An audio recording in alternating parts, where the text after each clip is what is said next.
ये है एफआरएन, ये है एफआरएन, ये है डिजिटल कन्वोल्यूटिव। ये जो उनमें जो सेल्स है that is called macular density. जब यहाँ पे NaCl की कॉन्सेंट्रेशन कम हो जाएगा तब रेनिन सिक्रेशन होती है, समझा ना। और NaCl की कॉन्सेंट्रेशन कम हो तब GFR कम हुआ, GFR बढ़ाते हैं। देखो डायग्राम देखो, आया समझे। ये गौरव, यह है डिजिटल कन्वोल्यूटेड ट्यूब। ये जो उसका अंदर जो सेल देख रहा है इज मैकुलर डेंसन। जब इस जगह पे NaCl कॉन्सेंट्रेशन आपका कम हो जाता है, इसका मतलब GFR जो है कम हुआ, तब ये रेनिन सीक्रेट करता है। रेनिन एंजियोटेंसिन 2 करता है, फिर नेगेटिव फीडबैक मैकेनिज्म से GFR बढ़ता है। देखो वो जो मैं ऑटो रेगुलेशन की डायग्राम बनाया था उसको देखो, डायग्राम फ्लो चार्ट बनाया था ऑटो रेगुलेशन। हाँ, इसके ऊपर का जो डायग्राम, अरे अगर तुम कभी छूट जाता ना क्लास, तुम सबको रिकॉर्डेड क्लास मिलता है, देखा, 10 से कर लेंगे, 10-15 छूट। नहीं, तुमको लेने की जरूरत नहीं, तो हमें तुम्हें रोज जाता है, सबके पास रोज जाता है, तो मांगने की भी जरूरत नहीं है। आप लोगों के पास अपने आप ही पहुंच जाता है रिकॉर्डेड क्लास। अगर मान लो 5 मिनट छूट गया तो उसको देखते हैं। और जूलॉजी क्लास उसी दिन ही अपलोड हो जाता है, इस सवेरे होता है ना क्लास।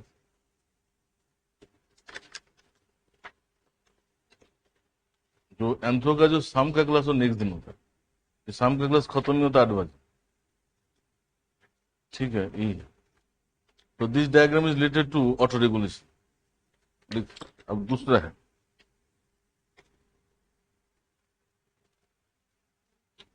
हम्म, कुछ क्या, vascular wall, whether they are stretched or constricted, it is because of muscles. When muscle is contracted, vessel wall जो है constricted, तो रिलैक्स होगा और डायनेमिक। वस्कुलर वॉल जो है अगर स्ट्रेच होता है, स्ट्रेच ऑफ वस्कुलर वॉल, तो खींच गया, ठीक है। तो क्या है, जो ECF में कैल्शियम आयन होता है that comes into the cell of the vascular wall, ठीक है। ECF से कैल्शियम आ जाता है। कैल्शियम क्या करता है, that helps in the contraction of muscles. जो ब्लड वेसल्स के ऊपर ना काफी मसल्स फिलामेंट भी होते हैं, इससे क्या होता है, ब्लड वेसल आपका कॉन्ट्रैक्ट करता है। ब्लड वेसल कॉन्ट्रैक्ट करता तो क्या होगा, कि इसको ओवर डिस्टेंस करने में रुकेगा, ज्यादा से ज्यादा ज्यादा डायलेट नहीं हो पाएगा। ज्यादा डायलेट नहीं होगा तो ब्लड फ्लो कम होगा, ब्लड फ्लो अगर कम होगा तो GFR बढ़ेगा ना घटेगा, घटेगा।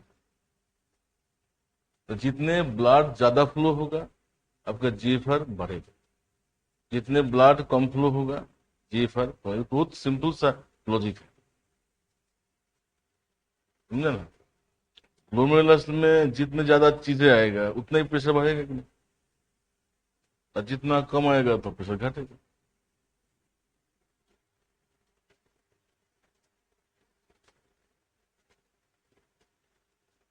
तो मायोजेनिक बोले तो, since this regulation is done by contraction of muscles on the blood vessels, that's it is called myogenic. Myogenic is related to muscles.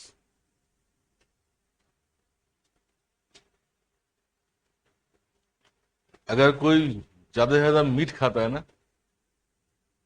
तो उसका GFR बढ़ जाता है। देखो, high protein intake, high protein intake increase blood sugar level and also increases BFR and GFR.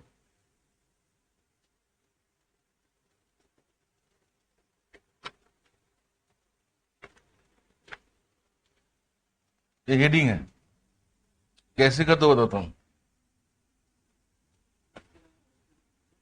बीएफआर, blood filtration rate, GFR बोलते हैं glomerular filtration. यहाँ से ऑटो रेगुलेशन शुरू हो जाता है। Increasing, sorry, high protein intake means there will be increasing amino acid in the blood. उससे क्या होता है, अमीनो एसिड ना, it is not found in the normal urine, तो क्या है, it is reabsorb along with sodium in the proximal tube. That means decreasing amount of sodium is reaching to macula densa. वहां पर अगर कम sodium जाएगा तो rennin secret होगा, rennin फिर एंजियोटेंसिन करेगा, फिर थ्रू नेगेटिव फीडबैक से जीएफआर बढ़ेगा।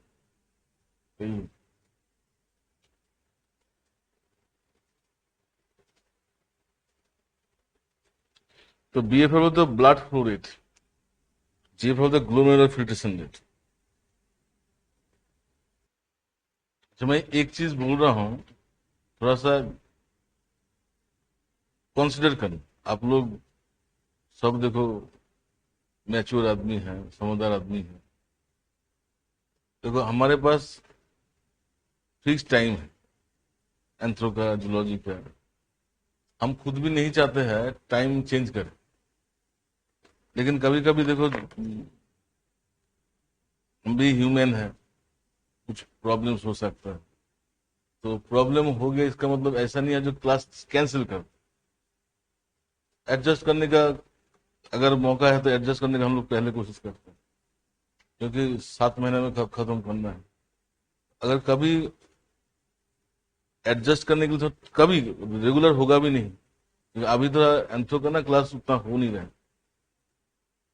तो अगर चेंज कभी करते हैं, क्योंकि देखो सवेरे से शाम तक तो क्लास होता ही है, जूलॉजी के बाद एंथ्रो होता है, फिर दोपहर में एंथ्रो होता है, फिर शाम को। तो उस दिन मैंने फ्राइडे को ना मेरा अपना क्लास एंथ्रो बंद करके आप लोगों का क्लास लिया था, क्योंकि आपका 2 क्लास हुआ नहीं था। देखो आप लोगों की भी शेड्यूल होती है, मैं ये नहीं कह रहा हूँ शेड्यूल चेंज कर, लेकिन कभी कभार एडजस्ट कर सकता है। सिर्फ मिलन आया था और कोई आया नहीं था, अरे काफी इंपॉर्टेंट पार्ट और कॉन्सेप्चुअल पार्ट। तो मैंने मिलन को बोला देखते हैं, काफी देर तक कोई नहीं आया। फिर नेक्स्ट दिन देखो ऐसे अगर चलता रहेगा तो क्लास ही नहीं हो पाएगा। फिर वो जो टीचर है वो बोला मैं थोड़ा लेट आऊंगी यहाँ पे, तो 11:30 तक। वो उत्तराखंड के है, दिल्ली में तो नौकरी करते। तो बताओ कैंसर शनिवार है, मैंने सोचा तुम लोगों का क्लास पर बंद होगा, सैटरडे संडे में बहुत कुछ में क्लास नहीं होता है। उस दिन मिलन आया था, क्लास होगी। तो रोज जो अगर हम भी रोज देखो, फर्स्ट ऑफ ऑल हमारा भी इंटेंशन क्लास टाइमिंग चेंज नहीं करना, क्योंकि हमारे पास स्कोप ही नहीं है।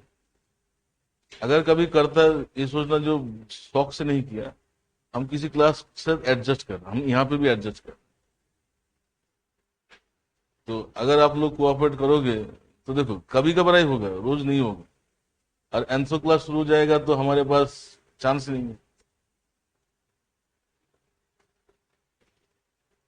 देखो क्लास अगर नहीं होता इन्फॉर्म तो करते ना, अगर मान लो इन्फॉर्म ही नहीं किया है तो क्लास होगा। देखो हमारे यहाँ पे मंडे टू फ्राइडे क्लास होता है, वीकेंड में क्लास होता है तो हम इन्फॉर्म करते हैं। अगर इन्फॉर्म नहीं किया तो मान लो होगा नहीं।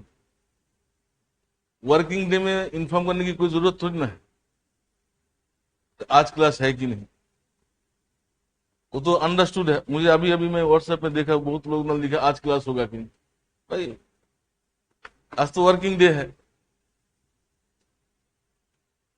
और क्लास होने के लिए भी इन्फॉर्म करना है। तो ये थोड़ा सा कॉमन सेंस इस्तेमाल करना, तो इसलिए देखो इनकन्वीनियंस फेस नहीं करना पड़ेगा। हाँ अभी 2-3 लोगों का फोन है, व्हाट्सएप है, आज क्लास है कि नहीं। और कल फोन ना थोड़ा दूर रहता है, रात को मेरा फोन ज्यादा साइलेंस में रहता है। मैंने उठ के देखा आपका 4 फोन है, मैंने तुरंत फोन किया, देखना हाँ, तो आपने उठाया नहीं, मैंने सोचा आप सर बिजी हो गए हो। ऐसे कभी नहीं होता जो स्टूडेंट्स लोग हमें फोन करेगा हम रिस्पॉन्ड नहीं करेंगे, थोड़ा लेट हो सकता है। अरे अमाइनो एसिड होते हैं। अमाइनो एसिड कैसे लिख सकता है? अमाइनो एसिड जो प्रोटीन का जो एंड प्रोडक्ट होता है ना after digestion, that is amino acid. तो जब भी आप प्रोटीन ज्यादा खाते हो ब्लड में अमाइनो एसिड बढ़ जाता है।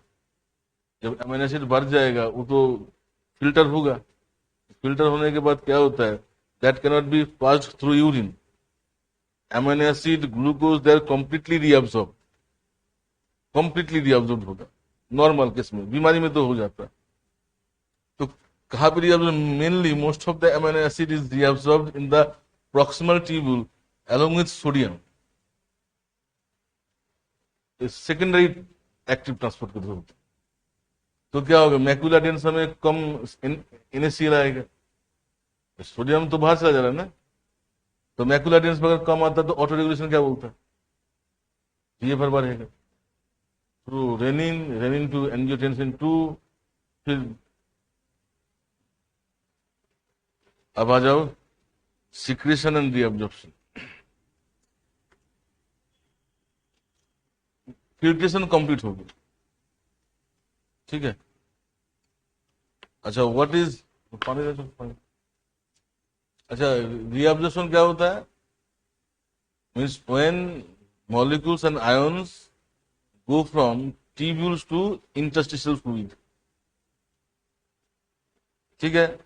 and when molecules and ions come from interstitial fluid to tubules, inside the tubules, ठीक है, and those are reabsorbed, they are not found in urine, those are secreted, they are found in urine। मैंने उस दिन एक diagram में समझा। तो देखो secretion and reabsorption are done by various kinds of transportation, जैसे कि आपका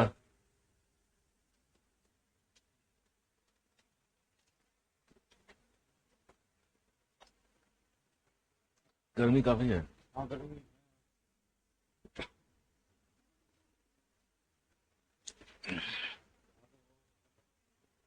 गर्मी बहुत है।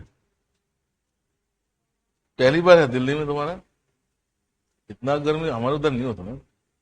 अब तुम तो हावड़ा से हो, वहां पे तो समुन्द्र से ज्यादा दूर भी नहीं होगा। इतना होता है वहां? इतना इतना नहीं होता। उधर का गर्मी ना थोड़ा सा पसीने वाला गर्मी होता है।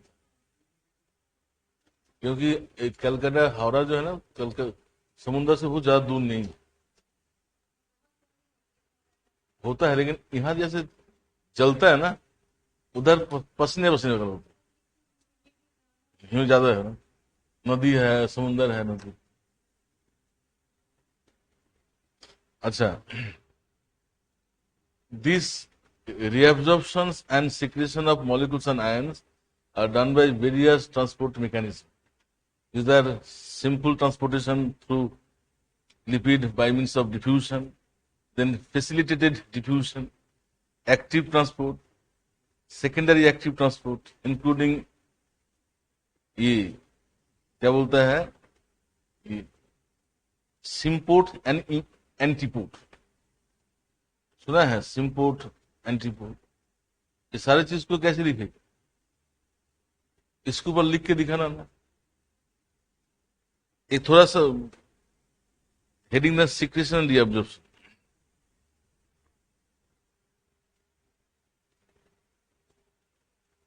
हेडिंग दो tubules, tubular reabsorption, हेडिंग देना सिक्रेशन एंड रीअब्जॉर्प्शन, ये है हेडिंग। देखो there are 3 process in urine formation. First है filtration, then reabsorption and secretion. Filtration is done, now reabsorption and secretion हम करने जा रहे। तो हेडिंग दे दिया, tubular reabsorption is highly selective process, highly selective process, as some substances like glucose and amino acids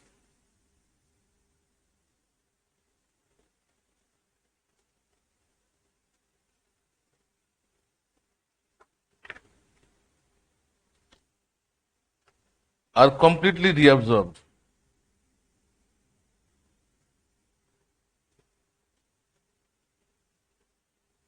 while urea and creatinine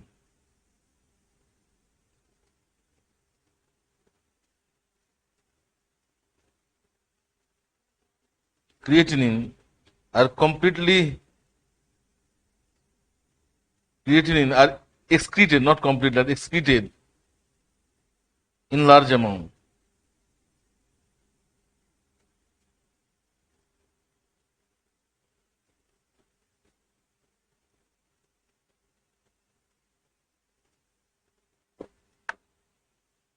ठीक है. Secretion accounts for significant amount of potassium and hydrogen ion.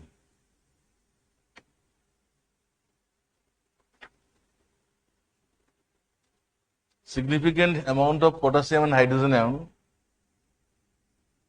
and few other substances that appear in urine.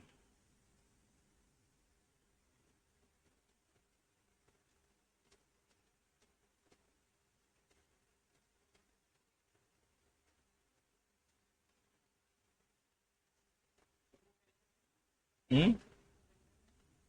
Potassium, hydrogen and other substances that appear in urine.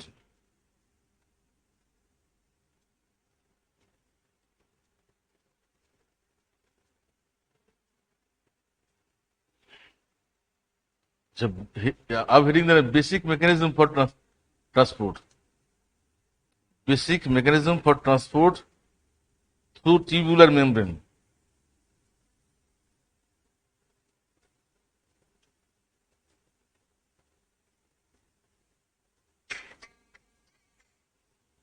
ठीक है.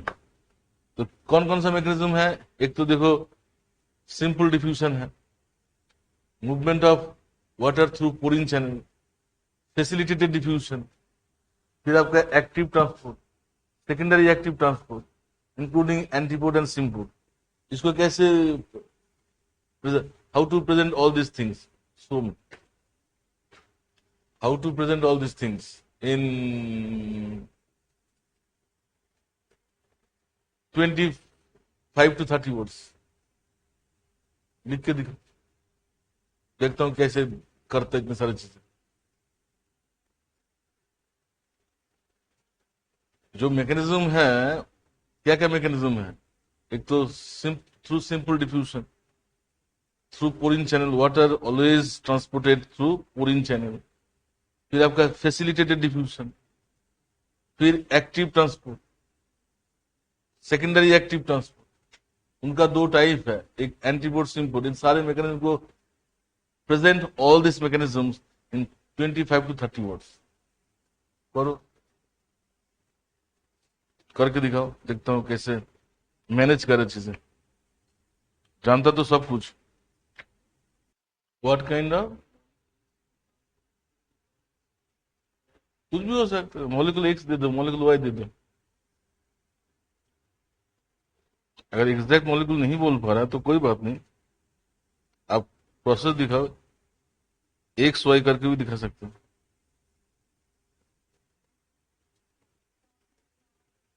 आपको facility transport का वो दिखाना है. अब मॉलिक्यूल्स के नाम लिखो, कोई फर्क पड़ता, नाम लिखो कोई फर्क नहीं. आप लिख के कर सकते हो, डायग्राम के साथ कर सकते हो, जैसा आप पीछे. देखो, नॉलेज सबके पास है, लेकिन हमारे पास चैलेंज क्या पता है? उस टाइम के अंदर करके आना, लिमिटेड वर्ड्स में लिख के आना. अब ये जो कर देता ना, वो बाजी मार देता. और जिनके पास नॉलेज तो है लेकिन वो नहीं कर पाता, तो नॉलेज जब तक पेपर में जाएगा नहीं, दिखेगा नहीं, मार्क्स क्यों से? यही आपके टैलेंट. क्योंकि फिल्म में तो गोला मारना होता, उसमें ज्यादा टैलेंट की जरूरत नहीं है. मेंस में आप बहुत कुछ जानते हो, लेकिन उसको 300 से ज्यादा वर्ड लिख नहीं सकते। मैं अगर उस जो मैं किताब लेके आता हूँ ना, उस दिन लेके आया था, वो गाइटन है। You can say it is a bible of medical physiology. कम से कम 100 पेज होगा यूरिन फॉर्मेशन में, 100 पेज। उस 100 पेज को आपको 300 वर्ड्स में उतारना है, तो मैक्सिमम 20 मार्क्स में आगे आएगा, और 20 में ही आएगा। 20 के लिए आप कितना वर्ड लिख सकते हो? 300 वर्ड्स लिख सकते हो। अब देखना जब हम लोग करेंगे 300 में हो जाएगा, सारी चीज आ भी जाएगा। तो थोड़ा सा देखो, मैं तो सीधा बोल दूं, मैं इसलिए आप लोगों को बोलो करने के लिए बोल, आप लोग जब ब्रेन स्टॉर्मिंग करोगे तो एग्जाम में देखो, जरूरी नहीं है यही चीज एग्जाम में लिखना है, कुछ और आएगा तो आप दिमाग लगा के इस्तेमाल कर सकते हो। सीधा देखो, मैं अगर स्पून फीडिंग कर दूंगा तो हो ही जाएगा, लेकिन थोड़ा सा ब्रेन स्टॉर्मिंग करोगे ना, आप अपने लिए तैयारी करो। जितना भी है, जैसे भी है तो करके तो दिखाओ, जैसे भी है। मैंने इंस्ट्रक्शन दिया 25 से 30 वर्ड, आप लोग 50 ले लो, लेकिन करके दिखाओ, कोशिश करो। चलो कुछ किया। तो ये तो बायोलॉजी का नहीं है, इससे देखो ज्यादा उम्मीद नहीं करेंगे। तुम दोनों तो बायोलॉजी के हो, और मिलन तो खुद जूलॉजी से है। बायोटेक में भी तो होता है ना सब चीजें, नहीं होता है? होता है। अरे तुम कहाँ तक बायोलॉजी पढ़े थे? 12th तक? उसके बाद 12th में नहीं पढ़ा था? नहीं नहीं, एनसीईआरटी पढ़ के टाइम खराब मत करना, यहाँ पे आना, जो दिक्कत मुझे पूछो। एनसीईआरटी पढ़ेगा वो 10+2 स्टैंडर्ड की जरूरत नहीं पड़ेगा। आप यहाँ पे आ रहे हो, कहीं पे भी दिक्कत है कुछ भी तो मुझे पूछो, वहाँ टाइम बच जाएगा।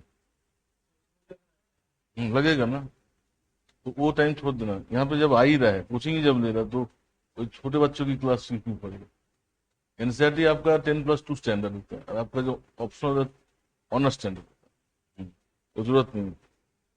जो मैं नोट देता हूँ क्लास के बाद, दिक्कत होता है तो एनसीईआरटी के ऊपर रहता हूँ, वो उतना टाइम जीएस में दो।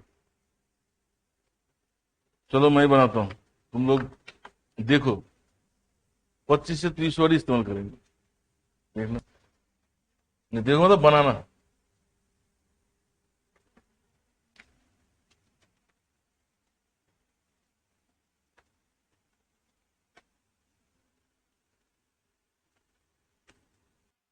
हम्म, क्या कह रहे हैं? तो दिखाया क्यों नहीं? हमारे बंगाली में एक कहावत है, जब चोर भाग जाता ना, दिमाग खुलता है। तो दिखाता था ना, मैं तो कह रहा था, तो जो भी किया दिखाओ।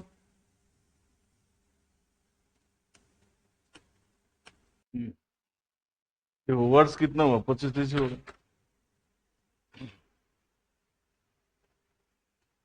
तो with the help of either of the mechanism, molecules and ions are reabsorbed or secreted. मैं एक्सप्लेन करूंगा, देखिए।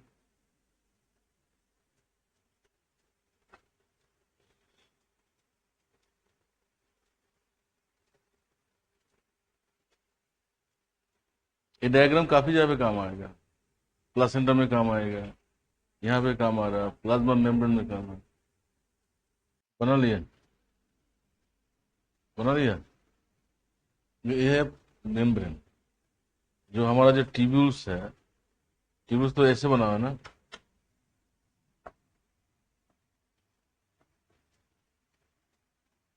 जो ट्यूबुलर ट्यूबुलर लाइनिंग जो है, it is made up of cell. So whether molecules are reabsorbed or secreted, they are done, they are going through cell membrane. So this is ECF, both outside the membrane, This is inside the tubular lumen. यह है ECF, यह है cytosol. ये tubular lumen, tubular side.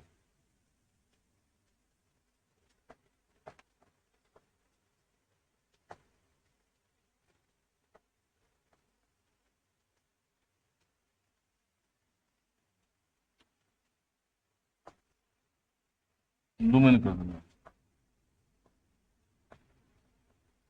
ये ऐसे जा रहा है, दिस सेल में.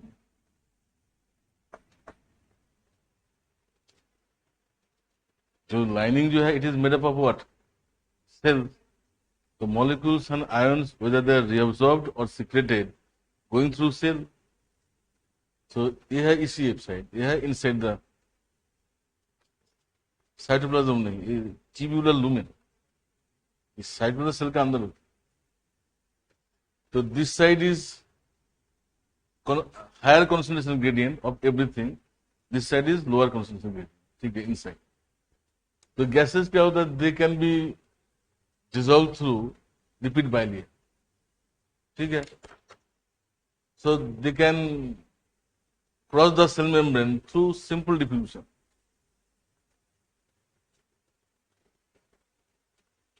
ठीक है. तो बाइलियर से डिजोल्व होके अंदर चलाता है. All gases, oxygen, carbon dioxide, they are transported through simple diffusion through lipid bilayer. यह है लिपिड का बना हुआ. Water always transported through a channel called porin.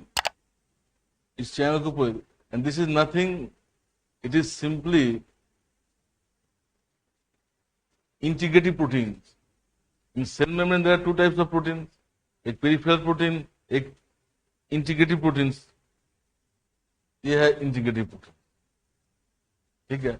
इसमें चैनल जैसे है, हायर टू लोअर अपने आप आ जाता. So they are simple diffusion. This is carrier protein. They are also integrative proteins. So glucose amino acid, they bind with carrier proteins. On binding with carrier protein, there will be configurational change. मान लो ऐसे है तो इसे घूम जाएगा, तो उधर था इधर आ गया, अंदर आ गया. ठीक है. This is also a kind of passive diffusion, क्योंकि इट डजंट रिक्वायर एनर्जी. तो but this is called carrier mediated diffusion. Both are passive diffusion और पैसिव ट्रांसपोर्टेशन. अगर समझ में नहीं तो पूछ लेना. बाहर डांटा था, उससे क्लास के अंदर कुछ नहीं है. टीचर स्टूडेंट को डांटता ही है. ये समझा ना? देखो, एनर्जी की भी जरूरत नहीं. That's why it is called passive diffusion और पैसिव ट्रांसपोर्टेशन. ठीक है. And they all are active transport, because it is done with the help of energy only. देखो, there are two types of active transportation. One is primary active transport. Second one is secondary active transport. In primary active transport, both are actively transported across the cell membrane with the help of ATP. Sodium goes out, potassium comes in. कोई किसी के चलते नहीं जा रहा. They are going because of this ATP. ठीक है. That is primary active transport. What is secondary active transport? You know, secondary active transport can be exemplified with bike rider. Bike goes because of active transportation, and the rider goes not because of active transportation, it is because of bike. So here sodium is transported by means of active transportation, but glucose is going along with sodium outside because of kinetic energy which is produced by the active transportation. तो हम लोग जब गाड़ी में चढ़ के जाते हैं, हमारी जो ट्रांसपोर्टेशन हो रहा है that is not active, that is secondary active. जो बस ट्रेन जो जा रहा है दैट इज एक्टिव, समझी? तो when both the molecules are going in the same direction, this called symport. Here also, sodium is transported by means of active transportation, but hydrogen is coming inside because of secondary active transportation. But in this case, both go in opposite direction. That's why they are called antipode, and both come under secondary active transportation. तो यही mechanism है। जो भी ions, molecules, they are transported across the membrane, wherever they are. They are done by all this method. तो जहां पे भी transportation across the membrane है, this diagram will be applicable. तो अगर मुझे याद है एक बार एक टेस्ट सीरीज के स्टूडेंट लोग ना, मैंने ही डायग्राम बनाया, बोला सर तो काफी टाइम लगेगा। मैंने बोला देखो इस डायग्राम लेवलिंग के साथ बनाने के लिए 2.5 मिनट लगेगा मैक्सिमम। सर करके दिखाओ। उनके सामने मैंने 2 मिनट 26 सेकंड में कर दी। और फटाफट में कितना टाइम है, तो सिर्फ गोला ही तो बनाना है। तो आपको ये पूरा चीज 2.5 मिनट में बनाने की आदत करनी है, और बहुत आसानी से हो जाता है। लिखने का भी ज्यादा कुछ है नहीं, डायग्राम में है ही क्या।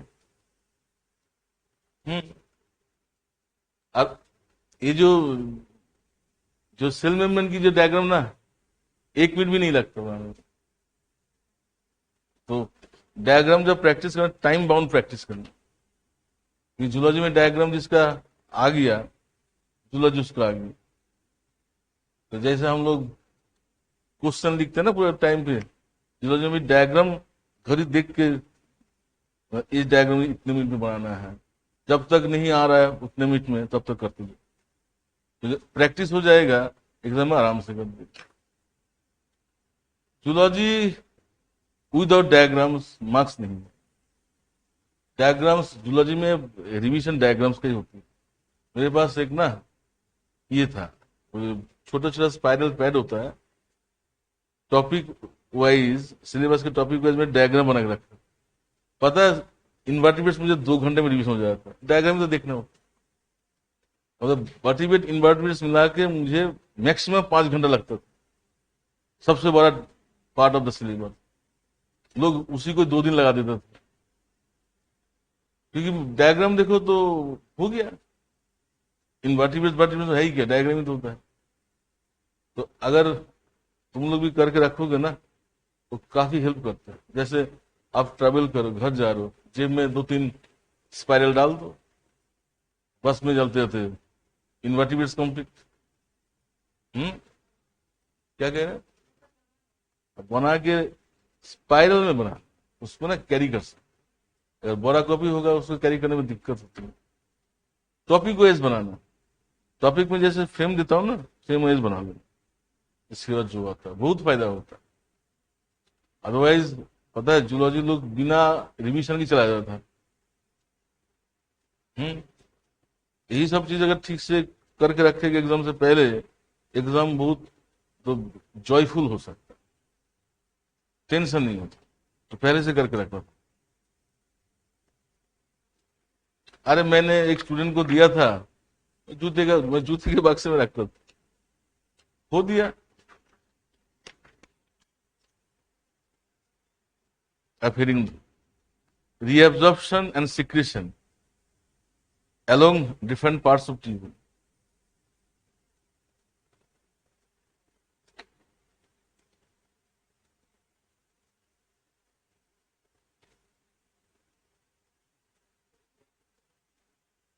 Along different parts of tube.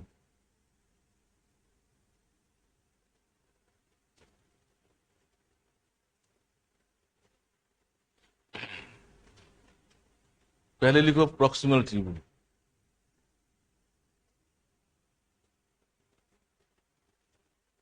देखो 65% of the filtered load, 65% of filtered load of sodium, water and chlorine sodium, water, chlorine, etc. gets reabsorbed in proximal convoluted tubule. Convoluted. Actually tubule ना ऐसे होता है, straight नहीं होता है, ऐसे ऐसे ऐसे ऐसे